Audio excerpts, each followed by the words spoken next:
Saith Judah, It is known to the Lord of the world, not for my honor, and not for the honor of my rabbi do I relate these wonders, but for the honor of God, blessed be he, in order to strengthen the faith in the hearts of his creatures.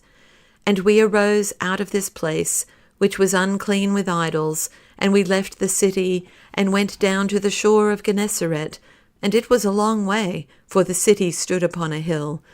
And even though the shore of the city was part of the city, natheless we rejoiced greatly to be near our beloved Gennesaret, for beyond, on the farther side of the water, we could see the land of the holy cities of Israel, covered with the gracious light of the sun, and we cried out, How goodly are thy tents, O Jacob, thy tabernacles, O Israel. But before we came to the water's edge, we came upon a steep hill, the head of which hung straight above the water, and the place was empty and forlorn, and without inhabitants, and it had not the aspect of a habitation of men. And wild stones were sown upon the hill, one behind the other, like unto a stairway hanging falsely above an abyss. And a damp green moss grew upon the stones, and herbs such as are not seen in inhabited places, thick and thorny, and grasping like the claws of beasts at our garments, and tearing them, and at our flesh, making it to bleed. And even like these herbs were the overhanging trees, withered and crooked, and like lame pygmies, as though they belonged not to our creation. Their heads were bald, as if the demons in the nethermost pit had smitten them with fiery whips. And all things that grew upon this hill were of like character, having not the appearance of the green things which men plant or are accustomed to see, but being wild of aspect, with horns and fiery tongues.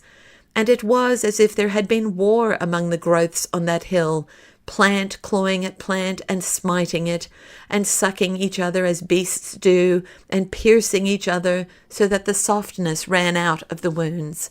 And we beheld ourselves enclosed and encircled among the spear-like growths upon the hanging steps, and great terror fell upon us, as though we had been set beyond the bounds of God's grace.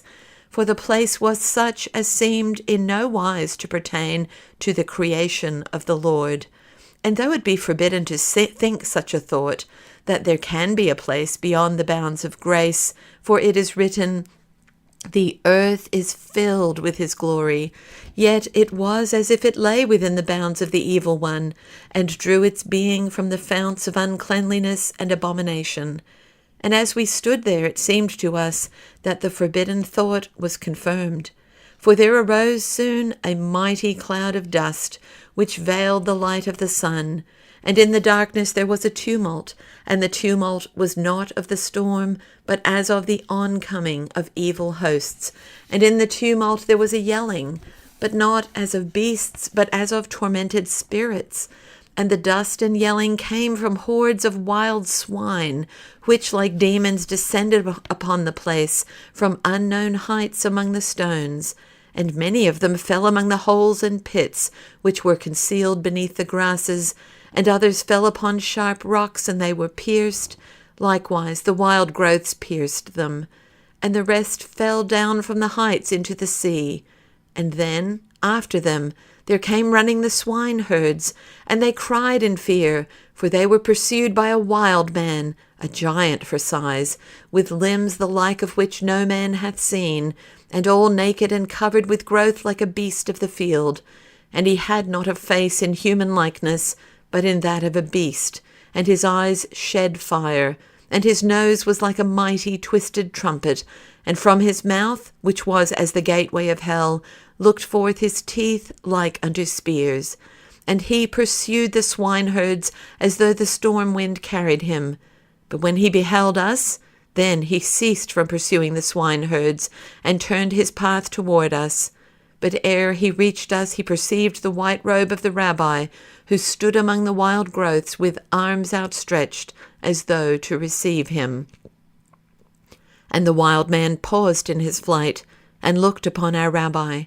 And it was as though he was afeard of the white dress, for he would have turned again. But our rabbi stretched out his hands and cried, Come to me. thou lost son. And we saw the wild man start and flee toward our rabbi, at first as it seemed to us in fury, and as if to fall upon him. But when he came close, he halted, as if the look of our rabbi had calmed him, as the look of a trainer calmeth a wild horse. And they two stood over against each other, the wild man and our rabbi, with outstretched arms.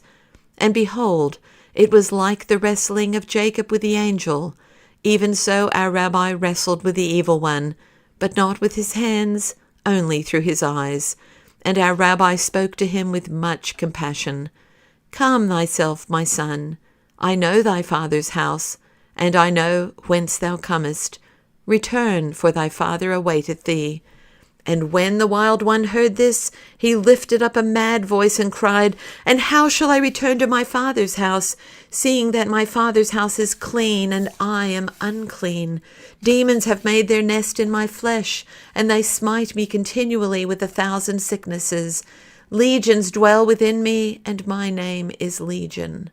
And he threw himself to the earth, and yelled with 1,000 voices, as though armies of wild cats were within him, and coursing through his body, seeking a way out, and finding it not.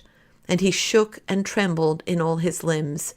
And my rabbi laid his hands upon him, and bade the demons depart from the man, and torment him no more, but that they should enter into the swine, which rolled upon the stones, and fell into the sea. And my rabbi said unto him, Legion is no more thy name, but Israel, as thy father hath called thee. And no more a wild man art thou, but a child of thy father, a lost son that returneth home. And our rabbi lifted him from the earth, and commanded one of us to go down, and bring up water from the lake, and wash the man, and cover his nakedness with a garment. And the rabbi made him sit down by him, and he spoke unto him, The demons have left thee, and entered into the swine which have fallen into the sea. Now art thou whole. And the man sat at the rabbi's feet like unto one of us. And the rabbi opened the sack of bread, and gave the man to eat, and the man ate like unto one of us. And our rabbi said unto him, Now thou art purified and healed. Return now to thy father, who awaiteth thee with outstretched arms. And the man replied, in a voice like one of ours, How shall I return to my father's house? I have taken his money, and I have squandered it with harlots and evil men, so that I became like unto the swine, and I housed with them. And our rabbi comforted him and said, Thy father hath sent messengers to seek thee. But the man trembled and said, I fear my elder brother, who is angry against me. But our rabbi calmed him, saying, Thy father waiteth with open arms to receive thee. Go home, and tell of the wondrous thing that God hath done with thee. And we looked into this matter closely, and we understood the deeds of our rabbi. For not with the wild man alone did our rabbi wrestle, but with all the gods of Tyre and Zidon. And it was not the demons which he banished into the swine, but Moloch and Ashtaroth and Zeus and Aphrodite, and all the abominations of the Gentiles. Yea, these he had sent into the swine, and drowned in the sea, so that he had healed thereby the wild one, and sent him home to his father. And we perceived on a sudden the greatness of our rabbi, for he had contended with the gods of Tyre and Zidon, and conquered them, and he cleansed man, and prepared him to receive the kingdom of heaven. And we praised God therefore.